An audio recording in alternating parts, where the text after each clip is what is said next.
مستحکم رکھتے ہیں، چاہے باہر برف پڑ رہی ہو یا سخت گرمی۔ اس سے ہمیں زبردست فائدہ ملتا ہے، رفتار، قوت برداشت اور ہر وقت چوکنا رہنے کی صلاحیت۔ اور ہم رات میں بھی شکار کر سکتے ہیں اور سرد علاقوں میں بھی زندہ رہ سکتے ہیں۔ لیکن اس لگژری کی ایک بہت بڑی قیمت ہے نا؟ بہت بڑی قیمت ہے۔ ایک گرم خون والے جانور کو اپنے سائز کے ایک سرد خون والے جانور کے مقابلے میں زندہ رہنے کے لیے 10 سے 30 گنا زیادہ توانائی یعنی خوراک کی ضرورت ہوتی ہے۔ 10 سے 30 گنا؟ جی، یہ ایک بہت بڑا توانائی کا بجٹ ہے۔ اسی دباؤ کی وجہ سے ارتقاء نے گرم خون والے جانوروں کو زیادہ ہوشیار، زیادہ فعال اور مسلسل خوراک کی تلاش میں رہنے پر مجبور کیا۔ ہمارا پورا رویہ اسی توانائی کی ضرورت کے گرد گھومتا ہے۔ اور دوسری طرف ہیں سرد خون والے جانور، یعنی ایکٹوتھرمز، جیسے سانپ، چھپکلیاں، مگرمچھ وغیرہ۔ یہ توانائی کے معاملے میں بہت کنجوس ہیں۔ بالکل، وہ اپنے جسم کا درجہ حرارت کنٹرول کرنے کے لیے ماحول پر انحصار کرتے ہیں، دھوپ میں بیٹھ کر خود کو گرم کرتے ہیں اور سایہ میں جا کر ٹھنڈا کرتے ہیں۔ اس کا فائدہ کیا ہے؟ سب سے بڑا فائدہ یہ ہے کہ انہیں بہت کم خوراک کی ضرورت ہوتی ہے۔ ایک مگرمچھ ایک بڑا شکار کھانے کے بعد مہینوں تک بغیر کچھ کھائے رہ سکتا ہے۔ مہینوں تک؟ جی، لیکن اس کا نقصان یہ ہے کہ وہ سردی میں سست ہو جاتے ہیں، ان کی قوت برداشت کم ہوتی ہے اور وہ رات کے وقت زیادہ فعال نہیں رہ سکتے۔ تو یہ ایک طرح سے کارکردگی اور کفایت شعری کے درمیان ایک انتخاب ہے۔ ایک طرف فراری جیسی تیز رفتار اور زیادہ ایندھن استعمال کرنے والی مشین ہے، اور دوسری طرف ایک ہائبرڈ گاڑی ہے جو کم ایندھن میں زیادہ فاصلہ طے کرتی ہے، لیکن اس کی کارکردگی محدود ہوتی ہے۔ یہ بہت اچھی مثال ہے۔ دونوں ہی اپنی اپنی ماحولیاتی دوڑ میں کامیاب ہیں۔ تو اب ان سب باتوں کو واپس کہانی کے مرکزی کردار سے جوڑتے ہیں۔ Size, metabolic rate, fractal networks, گرم خون بمقابلہ سرد خون، اس پوری مشینری کو توانائی کون فراہم کر رہا ہے؟ بالکل، آخر یہ اعلیٰ درجے کی توانائی کہاں سے رہی ہے جس نے یہ سب کچھ ممکن بنایا؟ جی، اور یہاں ہم اس قدیم مہمان پر واپس آتے ہیں جس نے 2 ارب سال پہلے ہمارے خلیوں میں پناہ لی تھی، مائٹوکونڈریا۔ مائٹوکونڈریا، وہ پاور ہاؤس جو اس پوری کہانی کو ممکن بناتے ہیں۔ ان کے بغیر پیچیدہ زندگی جیسی کہ ہم اسے جانتے ہیں شاید کبھی وجود میں ہی نہ آتی۔ صحیح۔ لیکن سوال یہ ہے کہ انہوں نے ایسا کیا کیسے؟ بیکٹیریا کیوں اربوں سال تک سادہ اور چھوٹے ہی رہے؟ اس سوال کے جواب میں ہی پیچیدہ زندگی کا راز چھپا ہے۔ اس کے 3 اہم پہلو ہیں۔ اچھا۔ پہلا اور سب سے اہم ہے توانائی کی کارکردگی کا مسئلہ حل کرنا۔ دیکھیں، بیکٹیریا جیسے سادہ جاندار اپنی توانائی اپنی بیرونی جھلی یعنی سیل میمبرین پر پیدا کرتے ہیں۔ یہ ان کا پاور پلانٹ ہے۔ ٹھیک ہے۔ تو اس میں مسئلہ کیا ہے؟ مسئلہ سائز کا ہے۔ جب ایک بیکٹیریا بڑا ہوتا ہے تو اس کا حجم یعنی اندرونی جگہ اس کی سطح کے رقبے یعنی بیرونی جھلی کے مقابلے میں بہت زیادہ تیزی سے بڑھتا ہے۔ جی، یہ تو جیومیٹری کا اصول ہے۔ بالکل۔ ایک وقت ایسا آتا ہے جب اس کی بیرونی جھلی اتنی توانائی پیدا ہی نہیں کر پاتی جو اس کے بڑھتے ہوئے حجم کی ضروریات پوری کر سکے۔ وہ ایک طبعی دیوار سے ٹکرا جاتا ہے۔ اور اسی لیے بیکٹیریا چھوٹے ہی رہتے ہیں۔ جی۔ اچھا، تو بیکٹیریا ایک بنیادی رکاوٹ کا شکار تھے۔ ان کا پاور پلانٹ فیکٹری کے باہر لگا تھا، اور جیسے جیسے فیکٹری بڑی ہوتی گئی پاور پلانٹ اس کی ضروریات پوری نہیں کر پایا۔ تو پھر ہمارے جیسے یوکیریوٹک خلیوں نے اس مسئلے کو کیسے حل کیا؟ انہوں نے ایک انقلابی کام کیا۔ انہوں نے پاور پلانٹس کو فیکٹری کے اندر ہی رکھ لیا۔ ایک عام انسانی خلیے میں سینکڑوں یا ہزاروں مائٹوکونڈریا ہو سکتے ہیں۔ ہزاروں؟ جی، یہ چھوٹے چھوٹے پاور ہاؤسز ہیں جن کی مجموعی سطح کا رقبہ خلیے کی اپنی بیرونی جھلی سے ہزاروں گنا زیادہ ہوتا ہے۔ ہزاروں گنا زیادہ؟ جی، اس اندرونی ڈیل نے یوکیریوٹس کو توانائی کی پیداوار کے لیے بیرونی سطح کے رقبے کی قید سے آزاد کر دیا اور بڑے ہونے کا راستہ کھول دیا۔ یہ تو ارتقاء کا ایک زبردست ہیک تھا۔ یہ ایسا ہے کہ جیسے ایک بڑے شہر کو ایک مرکزی پاور اسٹیشن سے بجلی دینے کے بجائے ہر گھر کو اس کا اپنا ذاتی جنریٹر دے دیا جائے۔ بالکل، اس سے توانائی کی کوئی کمی نہیں رہی۔ اور اسی سے دوسرا پہلو جڑتا ہے، بڑھتی ہوئی پیچیدگی۔ وہ کیسے؟ جب آپ کے پاس توانائی کی فراوانی ہو تو آپ زیادہ پیچیدہ چیزیں بنا سکتے ہیں۔ بڑے خلیے زیادہ جینیاتی مواد یعنی ڈی این اے رکھ سکتے ہیں، کیونکہ جینوم کو سنبھالنا، اس کی نقل تیار کرنا اور اسے استعمال کرنا یہ سب بہت توانائی طلب کام ہے۔ اور زیادہ جینوم کا مطلب ہے زیادہ معلومات، زیادہ پیچیدہ پروٹینز بنانے کی صلاحیت اور نئے نئے فنکشنز ایجاد کرنے کی گنجائش۔ جی ہاں، اور اسی سے کثیر خلوی جانداروں، مختلف ٹشوز اور اعضاء کی بنیاد پڑی۔ صحیح۔ اور پھر آتا ہے تیسرا اور آخری پہلو، ارتقائی کامیابی۔ مائٹوکونڈریا سے ملنے والی اس بے پناہ توانائی نے یوکیریوٹس کو ایک ایسا طرز زندگی اپنانے کا موقع دیا جو بیکٹیریا کے لیے ناممکن تھا، شکاری بننے کا۔ شکار کرنا یہ اتنا اہم کیوں تھا؟ کیونکہ یہ ایک فعال طرز زندگی ہے۔ بیکٹیریا زیادہ تر غیر فعال ہوتے ہیں، وہ بس اپنے ماحول میں موجود کیمیکلز کو جذب کرتے ہیں، لیکن ابتدائی یوکیریوٹس دوسرے جانداروں کا پیچھا کر سکتے تھے، انہیں نگل سکتے تھے۔ اچھا۔ یہ ایک بہت بڑا ارتقائی قدم تھا۔ اس شکاری طرز زندگی نے ایک ارتقائی دوڑ شروع کر دی۔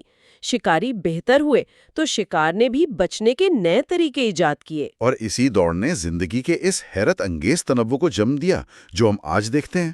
بالکل۔ تو اگر ہم آج کی گفتگو کا خلاصہ کریں، ہم نے یہ سمجھا کہ تمام جاندار، چھوٹے ہوں یا بڑے، توانائی کے استعمال کے ایک بنیادی ریاضیاتی قانون کی پابندی کرتے ہیں، یعنی 3/4 پاور کا قانون۔ جی، بڑے جانور اپنے ہر خلیے میں کم توانائی استعمال کرتے ہیں، اور اس قانون کی وجہ ان کے جسم کے اندر موجود فریکٹل سپلائی نیٹ ورکس کا ڈیزائن ہے، جو بڑے سائز پر کم گھنے ہو جاتے ہیں، بالکل ایک بڑے شہر کی سڑکوں کی طرح۔ اور اس پوری کہانی کا ہیرو مائٹوکونڈریا ہے، جس نے تقریباً 2 ارب سال پہلے ہمارے آباؤں اجداد کے خلیوں کے ساتھ شراکت داری کی۔ جی، اس نے توانائی کی وہ رکاوٹ توڑ دی جس نے بیکٹیریا کو قید کر رکھا تھا، اور اس نے بڑے سائز، پیچیدگی اور بالآخر ہم جیسے ذہین جانداروں کے لیے راستہ ہموار کیا۔ بالکل۔ یہ سوچنا ہی دماغ کو گھما دیتا ہے کہ ہماری ہر کامیابی، ہمارا دماغ، ہماری تہذیب، اس سب کی بنیاد تقریباً 2 ارب سال پہلے ہونے والی ایک شراکت داری پر ہے۔ ہم اصل میں چلتے پھرتے ایک قدیم معاہدے کا نتیجہ ہے۔ لیکن ہر معاہدے کی کچھ شرطیں اور کچھ قیمت ہوتی ہے۔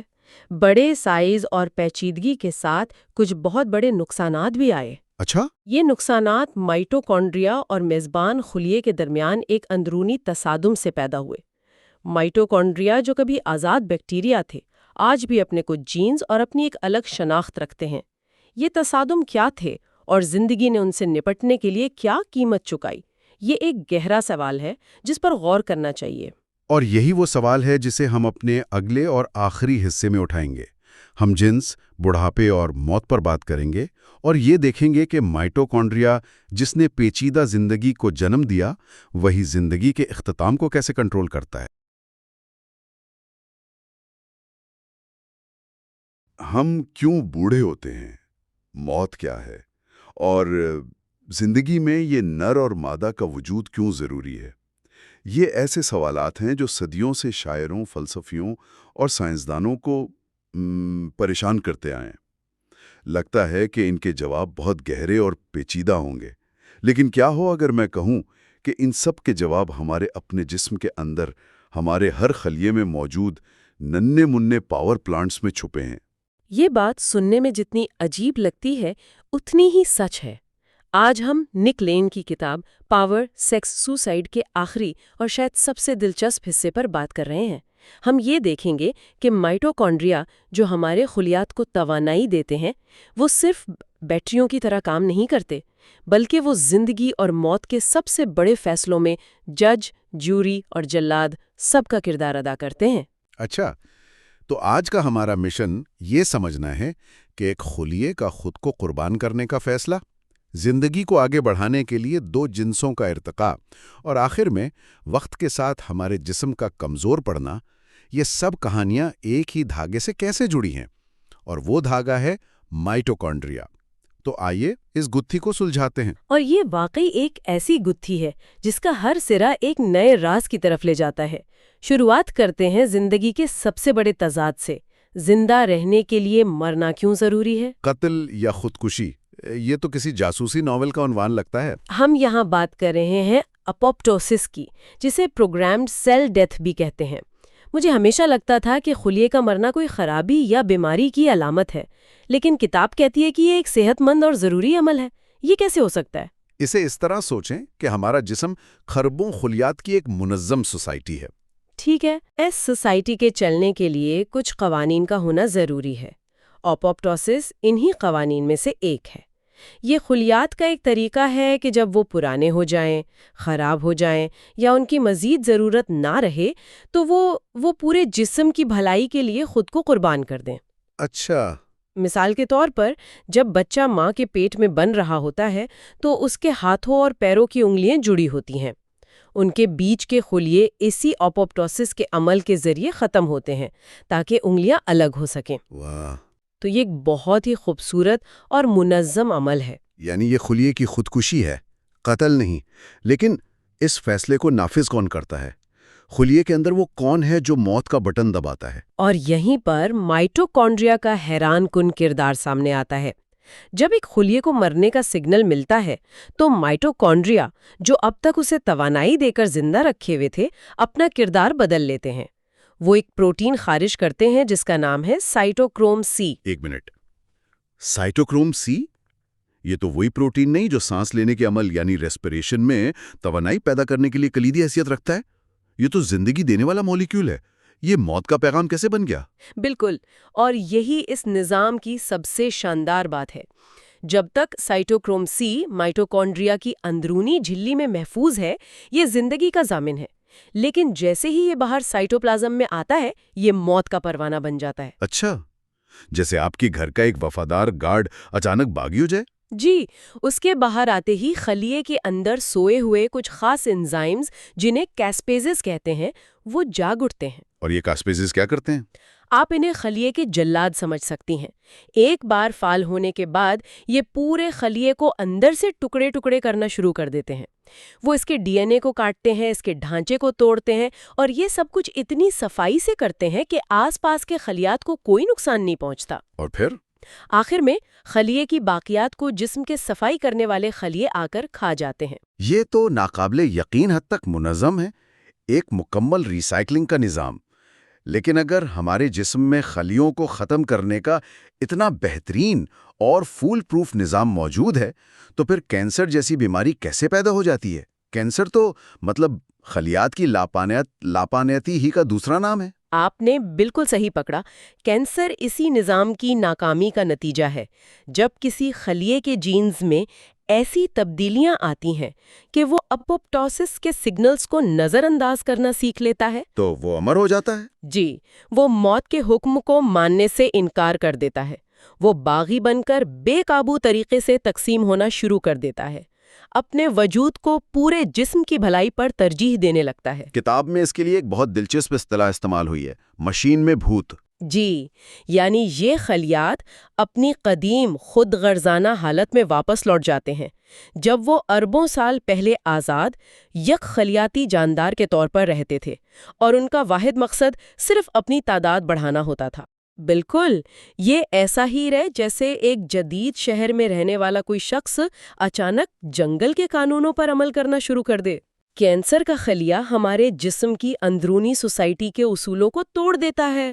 وہ وسیلے پر قبضہ کرتا ہے، اپنی کالونیاں بناتا ہے اور آخرکار پورے نظام کو تباہ کر دیتا ہے۔ تو اپوپٹوسس صرف ایک صفائی کا عمل نہیں ہے؟ نہیں، یہ ایک ارتقائی سزائے موت ہے جو اس بات کو یقینی بناتی ہے کہ خربوں خلیے ایک جسم کے طور پر مل کر کام کریں، نہ کہ خود غرض افراد کے ہجوم کی طرح۔ اس کے بغیر ہم جیسے پیچیدہ جانداروں کا وجود ہی ممکن نہ ہوتا۔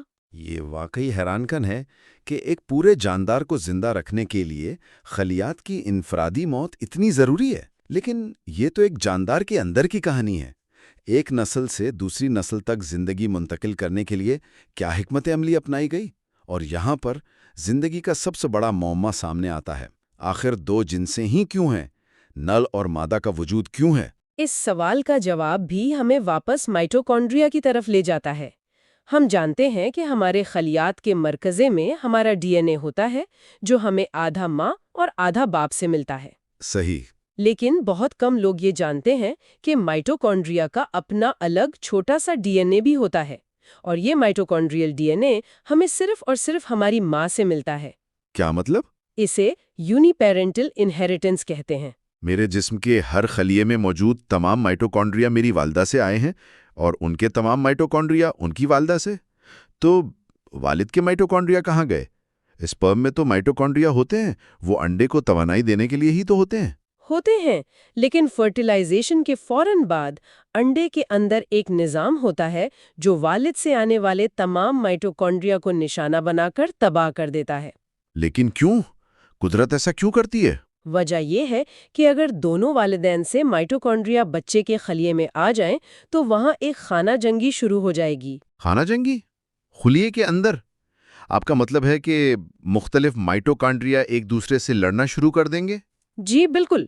مختلف اتسر سے آنے والے مائٹوکونڈریا کے ڈی این اے میں تھوڑا بہت فرق ہوتا ہے۔ وہ خلیے کے وسائل پر قبضے کے لیے ایک دوسرے سے مقابلہ شروع کر دیں گے۔ ہر قسم اپنی تعداد بڑھانے کی کوشش کرے گی۔ یہ مقابلہ خلیے کی توانائی پیدا کرنے کی صلاحیت کو تباہ کر سکتا تھا، اسے غیر مستحکم بنا سکتا تھا۔ یہ بالکل ایسا ہی ہے جیسے ایک ہی ملک میں دو متوازی حکومتیں چلانے کی کوشش کی جائے، نتیجہ افراتفری اور تباہی ہوتا۔ ایک منٹ، مجھے یہ سمجھنے دیں۔ تو آپ یہ کہہ رہی ہیں کہ زندگی کا اتنا بنیادی پہلو یعنی نر اور مادہ کا وجود اس لیے ہے تاکہ ہمارے خلیات کے اندر یہ خانہ جنگی نہ ہو؟ یہ تو بالکل ناقابل یقین بات ہے۔ ہم ہمیشہ اسے تولید کے نقطہ نظر سے دیکھتے ہیں، لیکن یہ تو خلیاتی سیاست کا معاملہ نکلا۔ آپ اسے خلویاتی امن معاہدہ کہہ سکتی ہیں۔ ارتقاء نے اس مسئلے کا ایک بہت خوبصورت حل نکالا۔ دو جنس، ایک جنس مادہ جو ایک بڑا خلیہ یعنی انڈا بناتی ہے جس میں تمام ضروری سامان، سائٹوپلازم اور مائٹوکونڈریا کی ایک متفقہ آبادی موجود ہو، اور دوسری جنس نر جو صرف اپنا نیوکلیئر ڈی این اے ایک چھوٹے تیز رفتار پیکج یعنی سپرم میں فراہم کرتی ہے۔ تو اس طرح اگلی نسل کو صرف ایک ہی قسم کے مائٹوکونڈریا ملتے ہیں؟ جی، اور کسی بھی قسم کے تصادم کا خطرہ ٹل جاتا ہے۔ اور کتاب میں بوتل نیک کے تصور کا بھی ذکر ہے، اس کا اس سے کیا تعلق ہے؟ یہ اسی حکمت عملی کا دوسرا بہت اہم حصہ ہے۔ ماں سے بچے میں جو مائٹوکونڈریا منتقل ہوتے ہیں ان کی تعداد بہت کم ہوتی ہے۔ انڈے میں ہزاروں مائٹوکونڈریا ہو سکتے ہیں، لیکن اگلی نسل کی بنیاد صرف چند ہی رکھتے ہیں۔ اچھا۔ یہ بوتل نیک یا تنگ راستہ ایک فلٹر کا کام کرتا ہے۔ یہ یقینی بناتا ہے کہ صرف سب سے صحت مند اور بہترین مائٹوکونڈریا ہی آگے جائیں۔ یعنی ایک طرح کا کوالٹی کنٹرول؟ بالکل۔ اگر خراب یا کمزور مائٹوکونڈریا کی بڑی تعداد منتقل ہوتی رہے تو ہر نسل کے ساتھ خرابیاں جمع ہوتی جائیں گی اور نسل کا خاتمہ ہو جائے گا۔ یہ قدرت کا ایک بہترین طریقہ ہے۔ تو دو جنسوں کا وجود مائٹوکونڈریا اور نیوکلیئر جینوم کے درمیان ہم آہنگی کو یقینی بنانے کے لیے ایک ارتقائی حکمت عملی ہے۔ یہ واقعی ایک انقلابی سوچ ہے۔ اچھا، ہم نے خلیے کی موت اور نئی زندگی کی تخلیق کی بات کر لی، اب آخری اور شاید سب سے ذاتی موضوع کی طرف آتے ہیں، بڑھاپا۔ ہماری زندگی کی گھڑی آخر ٹک ٹک کیوں کرتی ہے؟ اور اس کا جواب بھی آپ نے صحیح اندازہ لگایا، مائٹوکونڈریا میں ہی چھپا ہے۔ اس حوالے سے سب سے مشہور نظریہ مائٹوکونڈریل تھیوری آف ایجنگ کہلاتا ہے۔ اس کا مرکزی خیال فری ریڈیکلز ہیں۔ فری ریڈیکلز، یہ نام تو وٹامنز اور سکن کیئر کی ہر کمرشل میں سنا ہے۔ کہا جاتا ہے کہ یہ ہمارے دشمن ہیں۔ یہ ہے کیا چیز؟ جب مائٹوکونڈریا آکسیجن کا استعمال کر کے ہمارے کھانے کو توانائی میں تبدیل کرتے ہیں تو یہ عمل 100% کامل نہیں ہوتا۔ اس فیکٹری سے کچھ دھواں بھی نکلتا ہے۔ یہ دھواں بہت زیادہ رد عمل کرنے والے آکسیجن کے مالیکیولز پر مشتمل ہوتا ہے جنہیں ہم فری ریڈیکلز کہتے ہیں۔ آوارہ گولیوں کی طرح؟ جی، جو خلیے کے اندر ہر چیز سے ٹکراتے ہیں، پروٹینز، خلیے کی جھلی اور سب سے اہم خود مائٹوکونڈریا کے اپنے ڈی این اے اور نیوکلیئر ڈی این اے کو نقصان پہنچاتے ہیں۔ تو یہ ایسا ہے جیسے میری کار کا انجن چلتا تو ہے لیکن اس سے نکلنے والا دھواں اور گرمی آہستہ آہستہ انجن کے پرزوں کو ہی خراب کر رہی ہے، اور وقت کے ساتھ ساتھ یہ نقصان اتنا بڑھ جاتا ہے کہ انجن جواب دے جاتا ہے۔ آپ نے بالکل صحیح تشبیہ دی۔ وقت کے ساتھ ساتھ یہ نقصان جمع ہوتا رہتا ہے جسے ہم آکسیڈیٹیو سٹریس کہتے ہیں، اور یہی بڑھاپے کی ظاہری علامات جیسے جھریوں سے لے کر اندرونی اعضاء کی کمزوری تک کی ایک بڑی وجہ بنتا ہے۔ صحیح۔ ایک سائنسدان ڈینم ہارمن نے یہ نظریہ پیش کیا تھا کہ جن جانداروں کا میٹابولک ریٹ یعنی توانائی خرچ کرنے کی رفتار تیز ہوتی ہے وہ زیادہ فری ریڈیکلز بناتے ہیں اور ان کی عمر کم ہوتی ہے۔ جیسے چوہے بہت تیزی سے جیتے ہیں اور جلدی مر جاتے ہیں۔ بالکل۔ لیکن یہاں ایک مسئلہ ہے، پرندوں کا کیا؟ ان کا دل تو ہم سے بہت تیز دھڑکتا ہے، ان کا میٹابولک ریٹ ممالیہ جانوروں سے کہیں زیادہ ہے، لیکن طوطے اور کبوتر اپنے سائز کے چوہے سے کئی گنا زیادہ جیتے ہیں۔ یہ تضاد کیوں؟ یہ ایک بہترین نکتہ ہے اور یہ ہمیں کہانی کی گہرائی میں لے جاتا ہے۔ بات صرف توانائی خرچ کرنے کی رفتار کی نہیں بلکہ اس عمل کی کارکردگی کی ہے۔ تحقیق سے پتہ چلا ہے کہ پرندوں کے مائٹوکونڈریا ہمارے مائٹوکونڈریا سے کہیں زیادہ کارآمد یا ایفیشنٹ ہوتے ہیں۔ اچھا۔ وہ توانائی پیدا کرنے کے دوران بہت کم فری ریڈیکلز لیک کرتے ہیں۔ ان کے انجنز ہائی پرفارمنس بھی ہیں اور وہ کیا کہتے ہیں کلین برننگ بھی۔ تو اصل بات یہ نہیں کہ آپ کتنی تیزی سے جی رہے ہیں، بلکہ یہ ہے کہ آپ کی توانائی کی فیکٹریاں کتنی صفائی سے کام کر رہی ہیں۔ جی بالکل۔ یہ تو بہت دلچسپ ہے۔ اس کا مطلب ہے کہ لمبی عمر کا راز میٹابولزم کو سست کرنے میں نہیں بلکہ مائٹوکونڈریا کو زیادہ کارآمد بنانے میں ہے۔ اچھا، تو پھر اینٹی آکسیڈنٹس کا کیا کردار ہے؟ ہمیں تو ہمیشہ بتایا جاتا ہے کہ پھل اور سبزیاں کھائیں کیونکہ ان میں موجود اینٹی آکسیڈنٹس ان فری ریڈیکلز کو صاف کرتے ہیں۔ منطقی طور پر تو ایسا ہی لگتا ہے اور وہ کسی حد تک کرتے بھی ہیں، لیکن یہاں بھی کہانی میں ایک اور موڑ ہے۔ بڑے پیمانے پر کی گئی تحقیق یہ بتاتی ہے کہ اینٹی آکسیڈنٹ سپلیمنٹس لینے سے عمر میں کوئی خاص اضافہ نہیں ہوتا بلکہ بعض اوقات نقصان بھی ہو سکتا ہے۔ یہ کیسے؟ اس کی ایک ممکنہ وجہ یہ ہے کہ فری ریڈیکل صرف برے نہیں ہوتے، وہ خلیے کے اندر اہم سگنلنگ مالیکیول کا کام بھی کرتے ہیں۔ جب تھوڑی مقدار میں فری ریڈیکلز بنتے ہیں تو وہ خلیے کو خبردار کرتے ہیں کہ خطرے کے لیے تیار ہو جاؤ۔ اچھا۔ اس کے جواب میں خلیہ اپنے قدرتی دفاعی نظام کو اور مضبوط کر لیتا ہے۔ اگر آپ باہر سے بہت زیادہ اینٹی آکسیڈنٹس لے کر ان تمام سگنلز کو خاموش کر دیں تو آپ خلیے کے اپنے دفاعی نظام کو کمزور کر رہے ہوتے ہیں۔ تو اس سب کا خلاصہ کیا ہے؟ ہماری عمر محدود کیوں ہے؟ کیا یہ قدرت کی ڈیزائن میں کوئی خامی ہے جسے ہم ٹھیک کر سکتے ہیں؟ اسے خامی کے بجائے قدرت کا ایک سودا یا ارتقائی لین دین کہنا زیادہ مناسب ہوگا۔ ایک پیچیدہ، ذہین اور فعال زندگی گزارنے کے لیے ہمیں بے پناہ توانائی چاہیے۔ یہ توانائی ہمیں آکسیجن کے ذریعے ملتی ہے جو سب سے طاقتور اور مؤثر طریقہ ہے۔ لیکن اس طاقت کی ایک قیمت ہے۔ اور وہ قیمت ہے فری ریڈیکلز کی شکل میں ہونے والا مسلسل نقصان جو آخر کار ہمارے جسمانی زوال اور موت کا باعث بنتا ہے۔ ہم توانائی کے بغیر زندہ نہیں رہ سکتے اور توانائی کی یہی پیداوار ہمیں آہستہ آہستہ موت کی طرف لے جاتی ہے۔ یہ زندگی کا سب سے بڑا تضاد ہے۔ تو آئیے ان تمام باتوں کو ایک ساتھ جوڑتے ہیں۔ ہمارے خلیات میں موجود یہ چھوٹے پاور ہاؤسز مائٹوکونڈریا، یہ صرف توانائی کی بیٹریاں نہیں ہیں، یہ زندگی کے ڈرامے کے مرکزی کردار ہیں جو یہ فیصلہ کرتے ہیں کہ کب ایک خلیے کو مرنا ہے۔ جی، یہ طے کرتے ہیں کہ زندگی کو آگے بڑھانے کے لیے دو جنسوں کا ہونا کیوں ضروری ہے، اور آخر میں یہی ہمارے بڑھاپے اور موت کی رفتار بھی متعین کرتے ہیں۔ یہ سب کچھ توانائی، بقا اور موت کے ایک گہرے اور پیچیدہ رقص کا حصہ ہے۔ بالکل۔ پاور، سیکس اور سوسائڈ، یہ تینوں تصورات مائٹوکونڈریا کی کہانی میں ایک دوسرے سے جڑے ہوئے ہیں۔ اور اس کے ساتھ ہی پاور، سیکس، سوسائڈ کا سائنسی سفر مکمل ہوتا ہے۔